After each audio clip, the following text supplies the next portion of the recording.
Madayaw nga adlaw Matinyans, Marso 23, 2024, karong adlaw. Ako si Josh Eric Gelgis.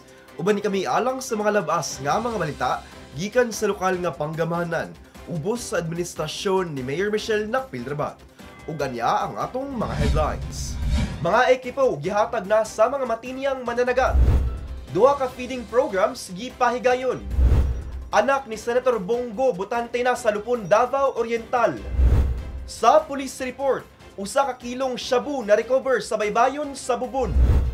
Sa sports, mga atletang Matinyans nangandam na alang sa Davraa.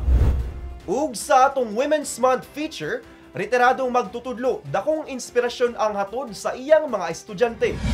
Kana ug uban pa sa pagbalik sa Ang Mati karon.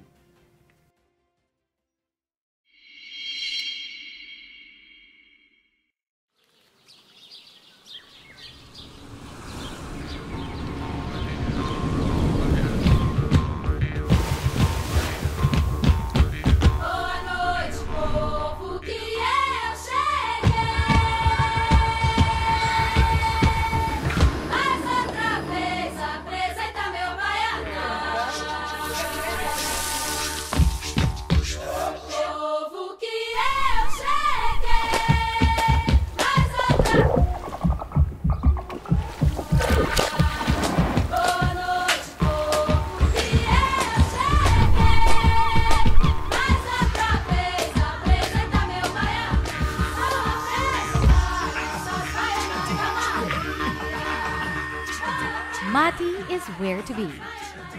Make it Mati. Maganahay nga di.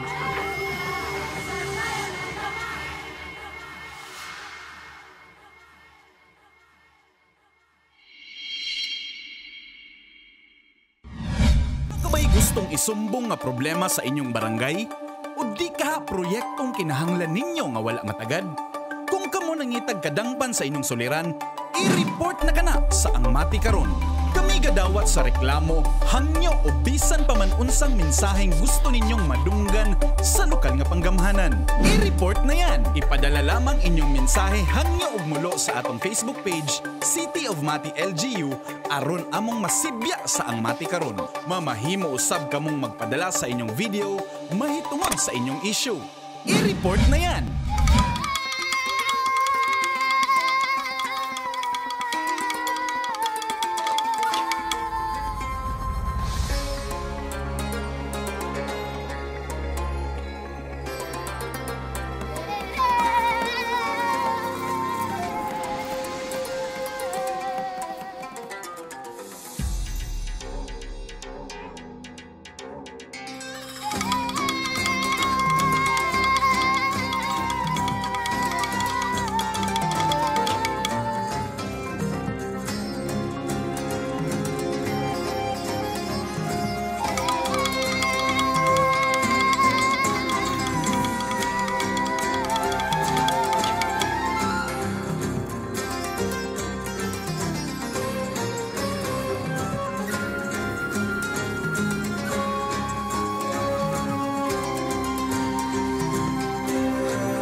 Matinyans, andam ka ba panahon sa kalamidad? Ang Go Bag usa sa mga alibyo aron kaminusan ang epektong hatod sa kalamidad o emerhensiya. Ali, tabangan ta ka magprepara og Go Bag aron ready ka pirmi. Una, iandam ang sinina ug uban pang bisti nga magamit sulod sa duha hangtod tulo ka adlaw. Pagkaong di dali mapano sama sa dilata, biskwit, noodles ug uban pa. Tubig mainom, kutsara, tinidor, plato ug plastic bags. Toiletries sama sa toothbrush ug toothpaste, sanitary napkin para sa mga babae, sabon ug shampoo, hand sanitizer ug alcohol. First aid kit sama sa band-aid, mga tambal, ointment para sa mga samad, maintenance medication kung naa. Survival kit sama sa pocket knife na dunay can opener, flashlight ug posporo o lighter, ug pito. Mga gadget sama sa radyo, battery, power bank, charger ug extension cord. Human kini tanan maandam, ibutang kini sa bag na dili dali mabasa. Ang go bag ibutang sa butanganan na dali ra makita.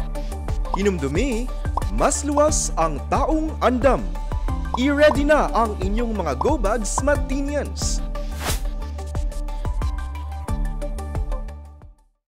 Kabalo ka ba? Nga otomatikong kansilado ang klase sa mga eskwelahan kung adunay bagyo, kusog nga pagulan, baha, ug kusog nga linog. Subay sa DepEd Order No. 37 Series of 2022. Otomatikong makansela ang klase gikan preschool hangtod grade 12 kung adunay na issue na tropical cyclone wind signals. 1, 2, 3, 4 o 5 gikan sa Pag-asa o ang Philippine Atmospheric, Geophysical and Astronomical Services Administration. Gawas sa bagyo, otomatikong kanselado sab ang mga klase kung adunay gi-issue ang Pag-asa na orange o red rainfall warning. Mamahimo sab na magsuspende og klase ang lokal na panggamhanan tungod sa pagulan bisan og walay warning gikan sa Pag-asa. Samtang otomatikong makansela sab ang mga klase kung adunay flood warning gikan sa Pag-asa. Makansela o masuspende sab ang mga klase bisan og walay flood warning sa Pag-asa kung kini gimando sa lokal na panggamhanan. Sa panahon sa linog, otomatikong makansela ang mga klase kung lapas sa intensity 5 ang gideklara sa PHIVOLCS nakakusgon sa linog.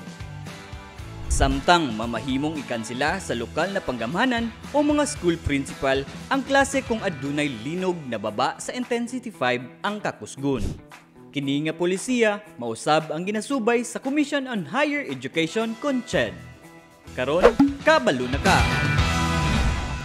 Mga kagamitang panagat ang gi-turnover sa Bureau of Fisheries and Aquatic Resources Region 11 ug Mati City Agriculture Office sa 45 ka mananagat sayo karong semana. Si Albert Louis Villar Jr. sa report. Gipang apod-apod sa Mati City Agriculture Office inuban sa BFAR 11 ang mga kagamitan sa panagat ngadto sa 45 ka mananagat nga lumulupyo sa nagkalaiyang barangay ni Dakbayan sa Mati.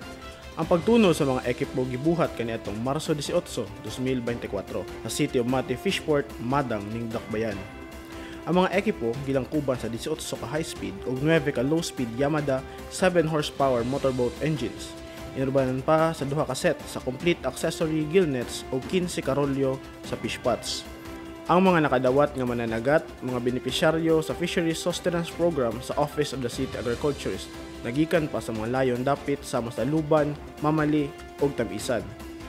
Ipangunahan ang seremonya sa Office of the City Agriculturist, ubos sa pagpangulo ni City Agriculturist Romel M. Avance. Inubanan pa sa Fisheries Division Head sa giingong ahensya na si Jomar Senyagan. Itambungan ang turnover ceremony sa uban pang personay sa gobyerno, sama nila City Councilor Honorable Samuel Sammy Rodriguez, City Administrator Alan E. Andrada ug ni BFAR 11 PFO Head Jefferson L. Montera. Ang pondo nagigamit sa pagpalit sa mga ekipo gikan sa nadaog nga premyo sa syudad sa MMK kon ang malinis at masaganang karagatan. Nga usa ka kompetisyon na ginatagaan og dungog ang mga limpyong kadagatan sa Rehiyon 11. Tungod niini, napalit ang mga giingong ekipo ug dayon gipanghatag ngadto sa mananagat sa Dakbayan. Usa sa mga natagaan sa mga ekipo si Susan Lacabo nga mananagat gikan sa Luban. Dako dagud ang matabangan sa mga sir kay ang among taingan ra gyud. Karon nadaot ang among screen na nako. Ayo gani salamat kay sa Ginoo giatagan ko anak nga kantidad nga screen. Pagpangisda lamang ang ipanginabuhian ni Lacabo, apan nakapahuman siya sa usa ka anak sa kolehiyo. Susama gihapon ang iyahang kahimtang sa ubang nagtagaan sa kagamitan sa panagat.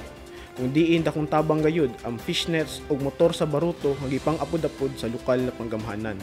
Kini si Albert Louis Villar Jr. para sa Ang Mati Karon. Duha ka man naglahing feeding program ang gipahigayon dinhi sa dakbayan sa Mati karong bag-o. Tumong sa maong mga feeding program nga mapalambo ang maayong panlawas sa mga estudyante. Si Jasmine Tia sa report. Nagmalampuson ang gipahigayon nga ika-11 na kusina ni Nanay Alagang Matibay na programa sa City of Mati LGU, pinaagi sa Special Program on Livelihood Division kon SPLD, buntag sa Marso 15, 2024, sulod sa 8 katulunghaan diri sa dakbayan sa Mati. Mikabat sa 930 ka mga batang estudyante ang nakabenepisyo sa feeding program sulod sa 8 katulunghaan, diin 54 niini sa Bliss Elementary School, 82 sa Belsonda Elementary School, 333 sa Mayor Luisito G. Rabat Memorial School, 169 sa Mayor Santiago Garcia Memorial School, 60 sa Rabat Rocamora Mati Central SPED Center, 63 sa Rabat Rocamora Mati Central Elementary School, 101 sa Rabat Rocamora Central Elementary School 2 ug 68 sa Tagawisan Elementary School. Ang kusina ni Nanay Alagang Matibay feeding program nahimong posible sa pagtinabangay sa DepEd Mati, City of Mati LGU, pinaagi sa SPLD ug City Health Office. Unang gilusad ang kusina ni Nanay Alagang Matibay School-Based Feeding Program kaniadtong Setyembre 29, 2023. Kahinumduman na midawat sa Award ang City of Mati LGU gikan sa DepEd 11 kaniadtong Pebrero 16 sa Digos City tungod sa nagmalampuson na implementasyon sa maong feeding program. Dako ang pasalamat sa DepEd Mati City sa nagpadayon sa kusina ni Nanay Alagang Matibay tungod sa dakong tabang niini sa mga estudyante sa pagtuon sa klase tungod wala nagkutoy ang tiyan sa kagutom. Aduna pay 4 ka feeding sessions ang ipahigayon sa mga tulunghaan sulod sa dakbayan sa Mati sa mosunod na mga bulan atol sa kusina ni Nanay Alagang Matibay na programa. Samtang lahing supplementary feeding sub ang gipahigayon sa CSWDO kaniadtong Marso 18 sa Poblasyon Child Development Center diin 2,745 ka mga bata sa daycare ug mga preschoolers ang benepisyaryo. Aduna sab ipahigayon na milk feeding sa mga bata na pagahimuon once a week gikan Pebrero hangtod Disyembre. Mukabat sa kapin 1,575,864 pesos ang budget sa maong milk feeding karong tuiga. Nagdahom ang lokal na panggamahanan na matabangan ang pagtuon sa klase ug pagdevelop sa mga bata ug mga estudyante pinaagi sa mga SFPs. Kini si Jasmine Tia para sa Ang Mati Karon. Usa ka anak sa senador ang bag-uhay pa lamang nagparehistro sa Commission on Election sa lungsod sa Lupon, Davao Oriental. Ang maong lakang nakapaagahat sa katawhan sa probinsya sa paghukom nga modagan ng anak sa senador isip politiko karong umaabot nga eleksyon. Si Nash Tiguelo sa report. Nagparehistro sa Commission on Election sa Lupon, Davao Oriental ang pinakamaguwang na anak ni Senator Christopher Lawrence Go. Marso 15, 2024, sa dihang mitumaw sa buwatan sa Comelec Lupon si Christian Lawrence Cranes Go aron sa pagbalin sa iyang voters registration sa maong munisipyo. Ang batan-ong Go giubanan sa iyang paryente ug kasamtangang San Isidro Mayor Angel Go. Si Cranes Go migraduar sa iyang kursong Public Accountancy sa De La Salle University isip summa cum laude niadtong tuig 2019. Ang batan-ong Go mauusab ang ikatulong dunay pinakataas na score sa 2019 Certified Public Accountant CPA Licensure Examination. Diin nakuha niya ang 89.50%. Sa kasamtangan, gatungha siya sa Ateneo de Manila University School of Law o gitakdang mogadwar karong bulan sa Hulyo.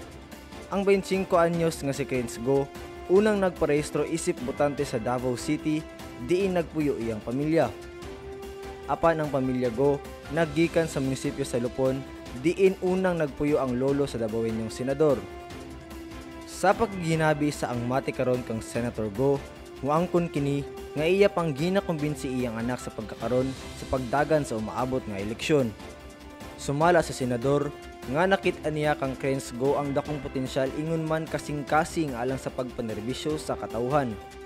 Si Senator Go ang pinakaunang senador gikan sa Davao Oriental ug ikaduha gikan sa Davao Region sunod kang kaning Senador Alejandro Almendras.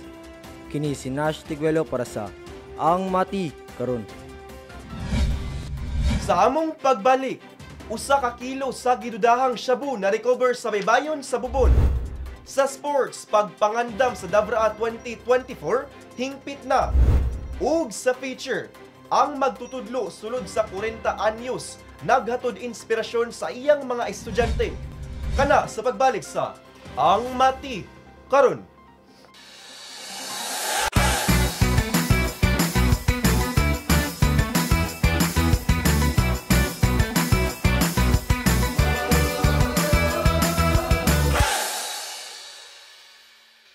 Madayaw na adlaw Matinians, aniyo na usab kita sa tong segment na Matinians on the Street.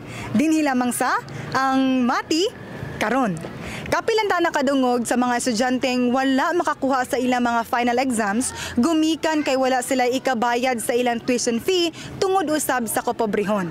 Karong bag-o, gipirmahan ni Presidente Ferdinand R. Marcos Jr. ang Republic Act 11984 kon ang No Permit, No Exam Prohibition Act.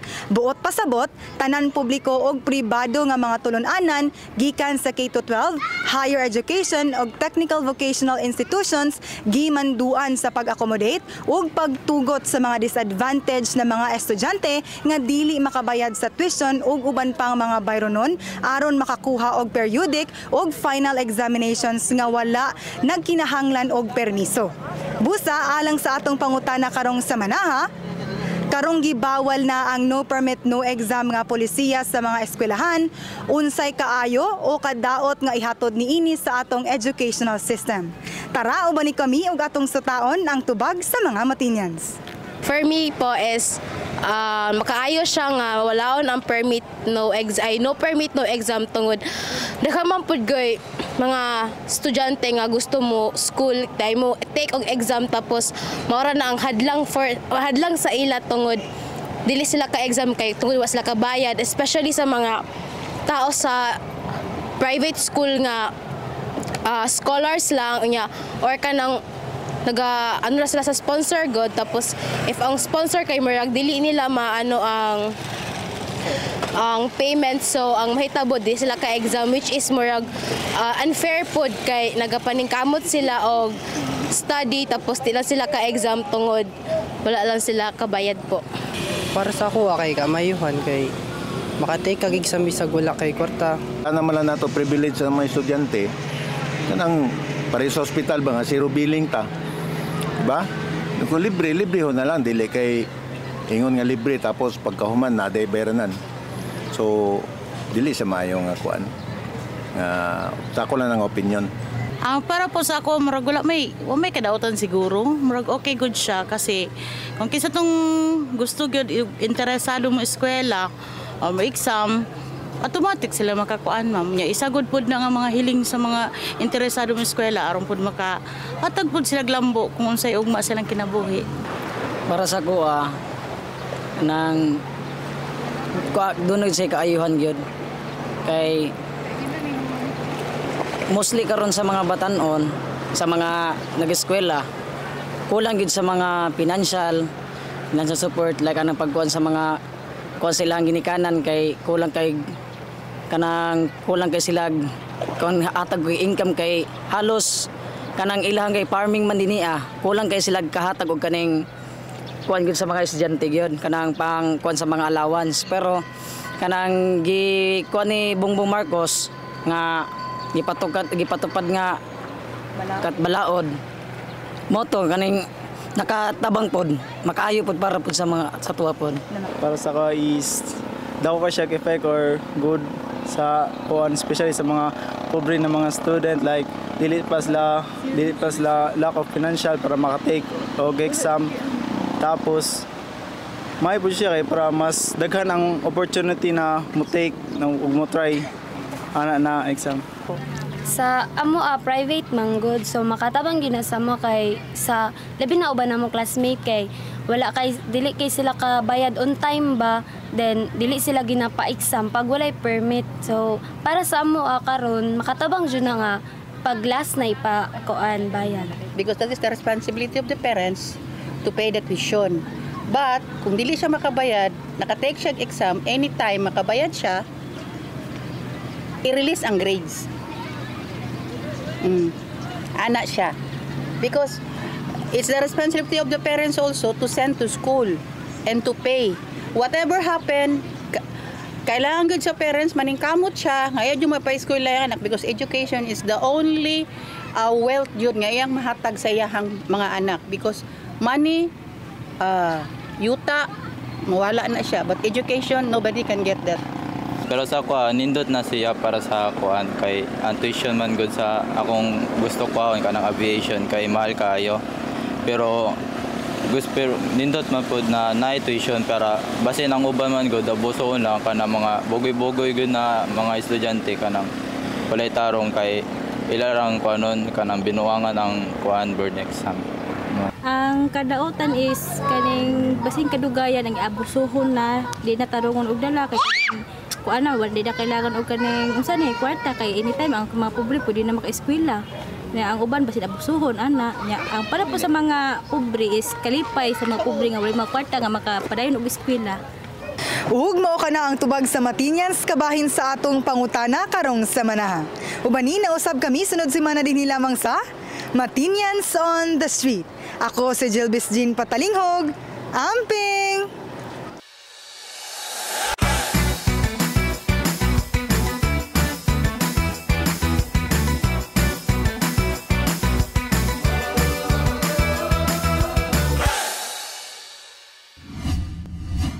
Usa na usab ka concerned citizen ang mi-turnover sa usa ka kilo nga gituuhang shabu kaniadtong Marso 18 sa buntag.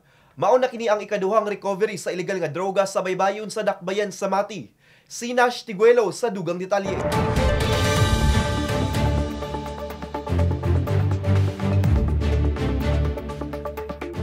Na-recover sa Mati PNP ang usa ka kilo nga gituuhang shabu human kini gisurrender sa mga concerned citizen sa Mati City Police Station. Ang gituuhang shabu nakita sa usa ka concerned citizen sa baybayon sa Barangay Bubon nga nakabalot og plastic cellophane ug black rubber sheet kaniadtong Marso 17. Dali-dali dayon gireport ang gituuhang shabu sa Purok Presidente sa Purok Bagong Silang ug gi-turnover ngadto sa mga barangay officials sa Barangay Bubon pagkasunod adlaw. Human ma-report sa Mati PNP ang mga personal sa Mati CPS gipanguluhan ni Police Major Al Anthony Gumban, Acting Chief of Police, kauban si Police Executive Master Sergeant Omar Palma, Command Executive Senior Police Officer, Police Chief Master Sergeant Julius Guarte, Safety Security, Duty PCR, Duty Investigator ug mga personal sa TP mipaingon sa lugar sa insidente aron i-recover ang gituuhang shabu. Kahinumduman nga kaniadtong Marso 3 sa gabi, kapin kung kulang 400 ka gramo sa shabu usab ang gisurrender sa usa ka concerned citizen. Samtang ang shabu giputos usab og plastic cellophane ug nakit-an duol sa baybayon sa Barangay Lawigan. Ang gituuhang shabu parehas nga nakit-an duol sa baybayon. Dugang pa ang mga gisurrender nga gituuhang shabu temporaryong gihold sa Mati CPS ug gi-turn over sa Regional Forensic Unit 11 alang sa laboratory examination.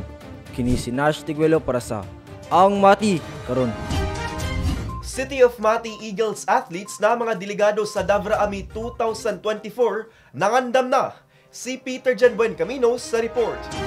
Hingpit na ang pagpangandam sa mga qualified student athletes ng mga representante sa Dakbayan sa Mati atol sa pagabuhatong Davra Ami 2024 na ipahigayong karong umaabot nga Abril 1 hangtod 7, 2024 sa Dakbayan sa Davao. Ang Davra Ami 2024 ang pinakadakong panagtigom sa mga best of the best student athletes sulod sa Davao Region. Kapin 8,000 hangtod 9,000 ka mga delegado sulod sa 11 ka mga school division sa Rehiyon 11 ang magtigiay sa 28 ka mga sports events nga mao ang mga mosunod.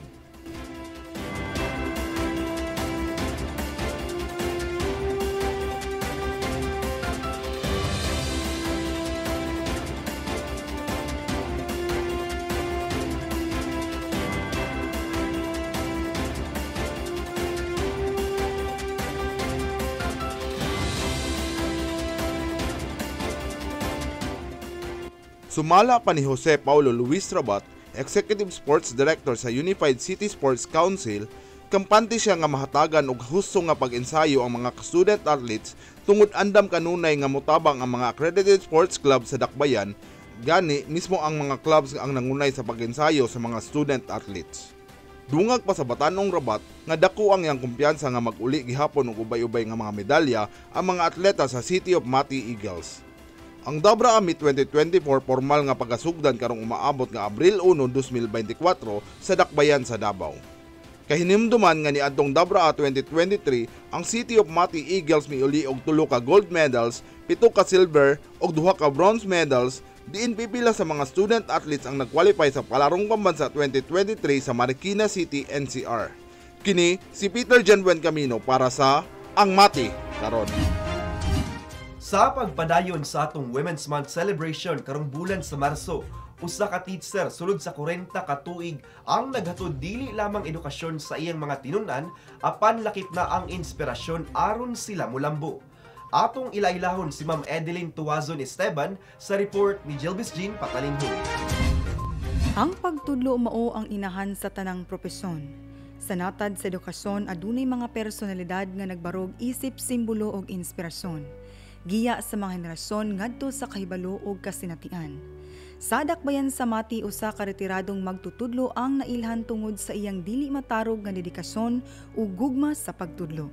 Si Edeline Tuazon Esteban, usa ka retiradong profesional nga nagtudlo sa Rabat Rocamora Mati Central Special Education School, CONSPED.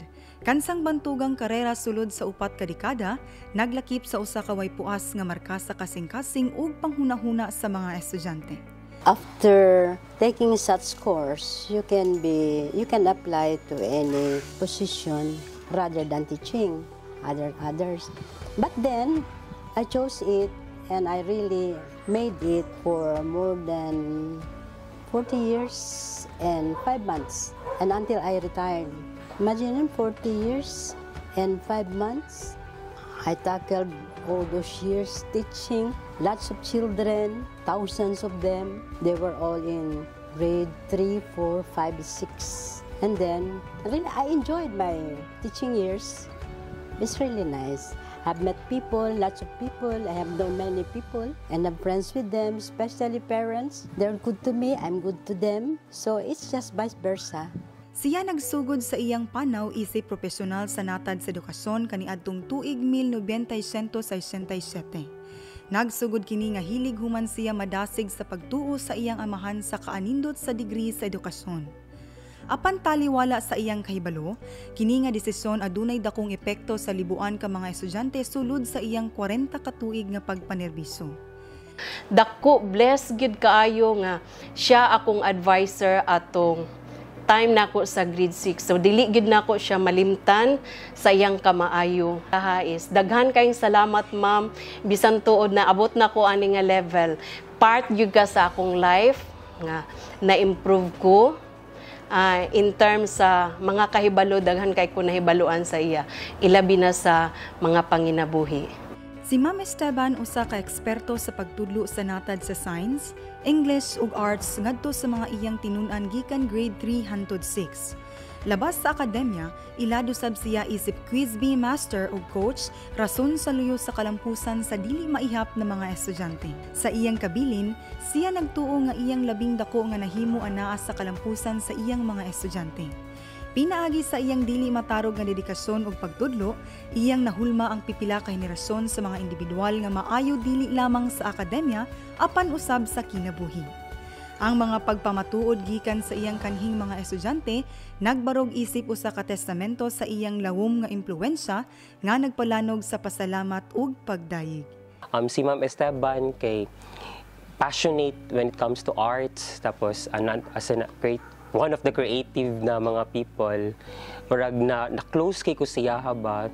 So na-inspire ko na to do arts more because of her.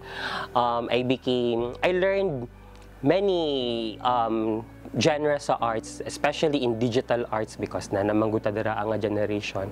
Dito ako na-close siya because of her love sa mga estudyante. It's been like 20 more plus years na gimingon ako sa imuha, and I hope to see you soon kay makahilak lang kay grabe memories na ako sa imo. Ikaw jud ako ang pinaka-paborito nga elementary teacher. God knows it. And stay safe, stay healthy, and be happy always. Normal lang sa usa ka magtutudlo nga atubangon og mga hagit sama sa pagdisiplina sa pamatasan sa mga tinun-an, bisan pa ang mga bilis sa pagpailob og pagkamabination ang kanunay nga gipatigbabaw.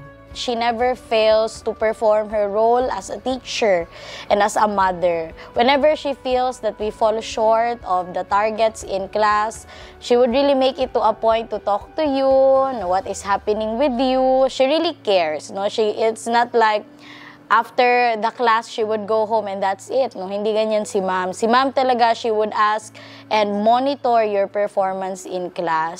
Very admirable characteristics of a woman because it's difficult to become a teacher or a career woman, at the same time a mother, at the same time a breadwinner. So these are also the 3 things that I learned from ma'am that I also apply to myself now that I am also a career woman and a mother at the same time. So yun, I learned about industry, I learned how to care for the learners, and most of all, how to become a nurturing mother to my children. As to my message, ma'am, happy Women's Month to you. You deserve all the love, not just today but every day, because I know that you have given so much love to the people around you, not only to your family, but even to us, your students, and you have inspired us more than you can imagine. Ma'am, I pray that you will always stay healthy and you will always stay happy now that you are retired, but definitely not tired. Karon nga retirado na, gigahin ni Ma'am Edeline ang iyang mga adlaw sa pagtagamtam isip retirado sabay sa pakigbahin sa mga negosyo ug paggahinog oras kauban ng iyang pamilya. Sa paghinumdum sa iyang karera, iyang gapasidunggan ng iyang pamilya isip iyang pinakadakong inspirasyon nga naglangkob sa mga mithi sa pagkamainobsanon ug pagkamahigugmaon nga maoy nagiya kaniya sa tibuok niyang panaw. Isip usa ka babaye sa usa ka natad nga kadaghanan gidominar sa mga lalaki kaniadto, si Ma'am Edeline mibuntog sa mga gender barriers. Women are really different from men. Let's say women are more motherly than men. They can touch the children's heart more easily. Ang legasiya ni Ma'am Edeline Tuazon Esteban isip usa ka magtutudlo na himong testamento sa iyang pagkamaayo. Gipamatud-an lamang niya ang makapabag-o nga gahom sa edukasyon nga gipangunahan sa usa ka inahan ngadto sa mga tinun-an. Ug labaw sa tanan, isip usa ka babaye. Kini si Jelvis Jean Patalingog para sa ang Mati karon. Anya ang atong dengue updates ug orden de Hikotibo. Apil na ang mga aktibidades sa atong halangdong Mayor Michelle Nakpilrabat karong semanaha.